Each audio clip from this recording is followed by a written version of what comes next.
Pollen is now on the rise, and maybe you've even started to feel your allergies.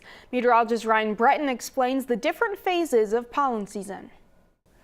Well, as you know, the start to spring can be slow here in northern New England, but it began about a month or more ago down through the mid-Atlantic, and now the trees there are fully green. Here in New England, some greening up is beginning to happen, but that's mainly to our south. If you've traveled into southern New England over the last couple of days, once you hit the Mass-New Hampshire border, there are a lot of trees starting to come alive. Even though here in Maine you have to look hard to find any budding, that tree pollen can get picked up and carried our way, which is why allergy season is well underway here in Maine and New Hampshire. Here's a look at the three different phases of our pollen season. Right now we're in the tree pollen phase, which is really ramping up now and will peak in May once our trees fully bloom.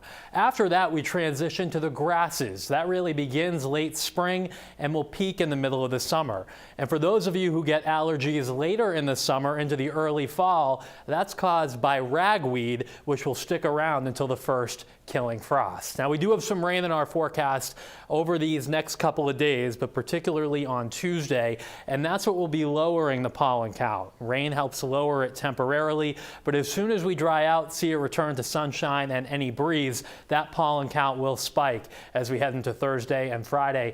And right now, not only are our local trees contributing to that, but especially the trees more in bloom to our south, that pollen gets transported our way by any wind coming from the west and south. I'm meteorologist Ryan Breton, News Center, Maine.